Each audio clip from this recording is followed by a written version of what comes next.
Hello मेरे साथी कॉकरोचों।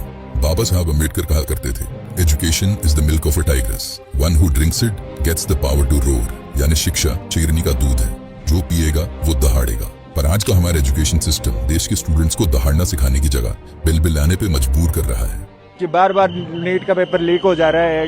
सरकार क्या कर रही है? 24 में वो उसमें भी लीक हो गया, अब 26 में भी आप कह रहे हो दोबारा लीक हो गया पेपर। एक पेपर अच्छे से कंडक्ट नहीं करा, ऐसी सरकार पे अपन भरोसा कैसे कर सकते हैं? सिर्फ पिछले 7 सालों में 70 से ज्यादा पेपर लीक्स ने ऑलमोस्ट 2 करोड़ स्टूडेंट्स की लाइफ और मेंटल हेल्थ पे भारी नेगेटिव इम्पैक्ट छोड़ा है। ये मेरा पड़ा था बेगूसराय, ये पड़ा था मेरा बक्सर में। ठीक है सर, 2 दिन स्टे किए थे, 4000 रुपए लगा था।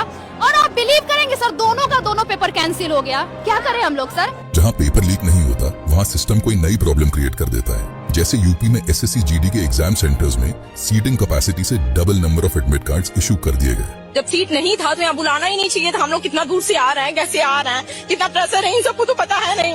सुबह से 4:30 बजे से हम निकले हैं, लाइब्रेरी से पढ़ के डायरेक्ट पेपर देने आ रहे हैं यहाँ पे।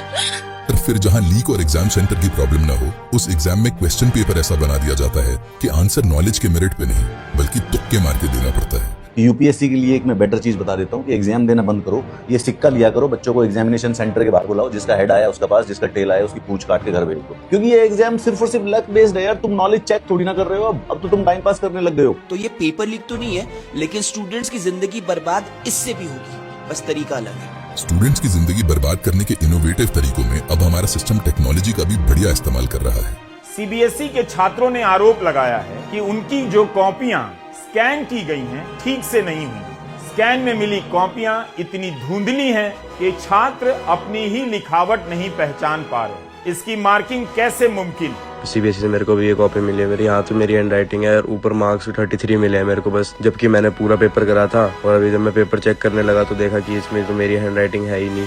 और जब इन परेशान स्टूडेंट्स के लिए सीबीएसई ने कोई ग्रीवेंस रिड्रेसल सिस्टम प्रोवाइड नहीं किया था, तो स्टूडेंट्स नेचुरली सोशल मीडिया पे आए और कंप्लेन करने लगे।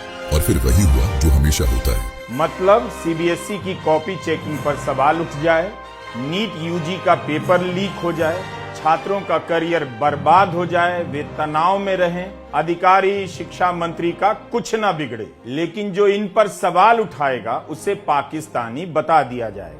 तो इसीलिए मैं खुद को Pakistani sponsored opposition funded cockroach declare करते हुए पीएम मोदी को एक चैलेंज देना चाहता हूँ कि सर, अगर आपने एजुकेशन के किसी भी मुद्दे पर एक प्रेस कॉन्फ्रेंस करके स्टूडेंट्स के टूटे हौसलों पर थोड़ा मलहम लगाने का मास्टर स्ट्रोक करते हैं, तो मैं ये प्रॉमिस करता हूँ कि मैं ना सिर्फ अपने सोशल मीडिया हैंडल्स का नाम बल्कि इस वीडियो पे कोलैबोरेट करने वाले हर क्रिएटर के हैंडल का नाम चेंज करवा के नरेंद्र मोदी फैन क्लब रखवा दूंगा। अच्छा, बोले ऐसा होता है।